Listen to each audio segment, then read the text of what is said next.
Sekitar 5,000 isi rumah bakal menerima baucar pasaraya bagi membantu perbelanjaan rumah di tengah-tengah kos sara hidup yang meningkat. Baucar berjumlah $637,000 itu boleh digunakan di pasaraya NTUC FairPrice dan Sheng Siong. Dana tersebut dikumpulkan oleh Sayap Wanita Parti Tindakan Rakyat serta Yayasan Masyarakat PAP. Baucar-baucar itu akan diagihkan kepada golongan ibu dan kanak-kanak memerlukan yang dikenal pasti menerusi usaha mendekati mereka oleh para sukarelawan di lapangan. Program tersebut dilancarkan sempena sambutan Hari Ibu. Pengerusi Sayap Wanita PAP SIMN berkata lebih banyak usaha akan dilakukan bagi membantu kaum wanita merasa selamat dan diperkasakan. The PAP Women's Wing has long advocated and rallied for stronger community support for mothers who have to go it alone, especially in helping them with challenges involving childcare, housing, and finances. We know that if we help the mothers, we will also help the children, and there will be a brighter future and outlook for all. Seruan agar semua pihak lebih proaktif dalam mengekalkan kebersihan Singapura. Demikian matlamat mesej kempen baru Clean It Forward for a Better SG. Dengan Singapura sudah pun ada kempen kebersihan sejak 1968, Menteri Pendidikan berkata satu perubahan minda diperlukan. If each and every one of us have a responsibility, have within our DNA to not dirty the place in the first place, have within us the DNA to say that I will want to leave behind something better for others, be it the toilet or be it the canteen tables, then I think we have succeeded. We get it right from young, we will have a better generation in time to come. Bermula dari usia muda, kanak-kanak ini merupakan antara sekitar 500 peserta di acara Hari Bersih SG. Acara menggalak kebersihan diadakan di pelbagai lokasi sepanjang hari ini dengan 2 rekod baru dicatatkan dalam buku rekod Singapura. Pihak penganjur berharap untuk meningkatkan kesedaran dan menggalakkan lebih ramai orang agar mengambil tanggungjawab peribadi untuk mengekalkan kebersihan Singapura.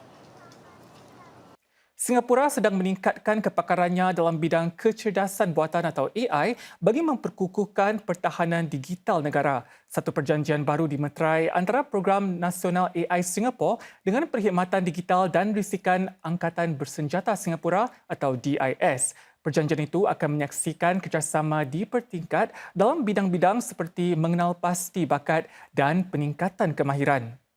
DIS memainkan peranan penting dalam mempertahankan Singapura daripada ancaman di wadah digital. Di bawah perjanjian itu, kedua-dua pihak akan bekerjasama untuk mengembangkan tenaga kerjayanya. Ini bagi memastikan terdapat bekalan bakat AI yang memiliki pengetahuan tentang isu-isu berkaitan pertahanan negara. Menteri Negara Kanan Pertahanan Heng Chee How berkata, DIS juga sedang memperluaskan usaha mendekati ekosistem teknologi yang lebih meluas. Perdana Menteri Lee Hsien Loong akan melakukan lawatan ke Afrika Selatan dan Kenya mulai esok. Ia sempena hubungan diplomatik 30 tahun antara Singapura dengan Afrika Selatan. Pada 3 hari pertama rangka lawatan selama 6 hari itu, PM Lee akan mengunjungi bandar Cape Town dan mengadakan pertemuan dengan Presiden Cyril Ramaphosa. Kedua-dua pemimpin dijangka menyertai satu rundingan meja bundar dengan para pegawai kedua-dua negara. Mereka dijangka membincangkan beberapa bidang kerjasama seperti perhubungan dan teknologi digital serta pembangunan kemahiran. PM Lee juga akan menemui rakyat Singapura yang berada di sana. PM Lee kemudian akan ke Nairobi, ibu kota Kenya, di mana beliau akan bertemu dengan Presiden Kenya William Ruto. Persatuan Bahawian Singapura atau PBS mengiktiraf Dr. Nur Syaril Saad, Zamil Kanan ISIS Institut Yusof Ishak dengan anugerah Bahawian Teladan petang tadi. Ini bagi pencapaian dan sumbangan besarnya terhadap masyarakat tempatan. Anugerah yang disampaikan dalam Majlis Salam Lebaran Anjuran PBS ini bertujuan mengiktiraf sumbangan tokoh-tokoh Bahawian bukan hanya kepada masyarakat tersebut, malah kepada masyarakat Melayu Islam Singapura amnya. Ia disampaikan oleh mantan ahli politik Yatiman Yusof yang merupakan tetamu terhormat di majlis yang diadakan di Furama Riverfront Hotel. Anugerah ini diperkenalkan pada tahun 1999.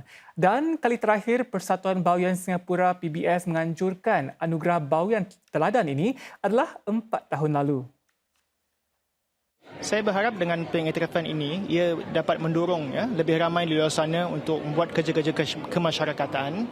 Dan kalau kita juga lihat bawian-bawian teladan sebelum ini, mereka telah berkhidmat juga kepada masyarakat. Mungkin dalam apa jua bidang yang kita ceburi, saya fikir kita boleh melakukan dengan terbaik dan kita juga boleh menjadi bawian teladan masing-masing, menyumbang bukan hanya untuk masyarakat Melayu tapi juga di peringkat nasional. Selain itu, 3 lagi individu diiktiraf dengan anugerah bawian jasawan pula. Dan bagi melestarikan warisan budaya bawian di Singapura, PBS mengumumkan kerjasama dengan Perkumpulan Keluarga Bawian Batam atau PERKAB untuk menubuhkan Sanggar Seni Budaya Fabian di Batam. Sanggar Seni ataupun Akademi Budaya Bawian adalah untuk menggalak dan memupuk minat dan mungkin penghargaan, apresiasi daripada generasi kalangan muda tentang budaya dan warisan bawian.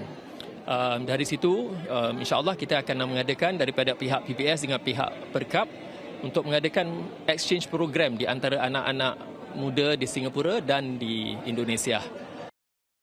Dari Bedok ke Esplanade, warga emas dari sebuah pusat jagaan bakal membawa tarian linggang kepada penonton. Berlenggang untuk kesihatan. Inilah yang bakal dilakukan sekitar 10 warga emas dari pusat jagaan Montfort Care Good Life Bedok. Persembahan linggang raya di Esplanade pada 20 dan 21 Mei nanti menceritakan kisah-kisah hari raya. Ini selain menggalak kehidupan aktif di kalangan warga emas di kawasan Eunos dan Bedok yang tinggal bersendirian. Antara yang membuat persembahan ialah Cik Halimah Awang, 84 tahun.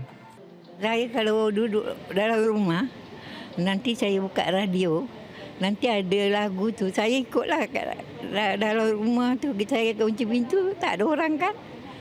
Saya fikirlah. Bagi Cik Amrini Yaakob pula, selain dapat mengeratkan silaturahim, kegiatan begini baik untuk kesihatan. Gerakan seperti tarian, lenggang, itu yang macam buat lebih kita macam ceria dan kesegaran tu terasa semula jadi. Pergerakan tu buat badan kita lagi macam ringan. Itu yang saya suka sekali. Persembahan seperti ini juga diharap dapat mengekalkan warisan tari lenggang khususnya di kalangan golongan muda. Kita banyak menggunakan prop yang dan alat-alat untuk memasak. Dan saya sebagai seorang wanita memang tidak arif lah dengan mungkin bahasa dan juga kegunaan prop itu. Dari itu saya mendapat banyak ilham untuk memperbaiki diri dan juga memberi sesuatu pengalaman dengan tari. Kemeriahan sambutan Hari Raya sejak zaman nenek moyang juga dibawakan menerusi persembahan tarian Lebaran Tales oleh Seri Warisan. Para penonton akan menyelami budaya masyarakat Melayu meraihkan Ramadan dan Syawal termasuk malam 7 lekor dan suasana beraya di kampung menerusi elemen-elemen lama dan baru.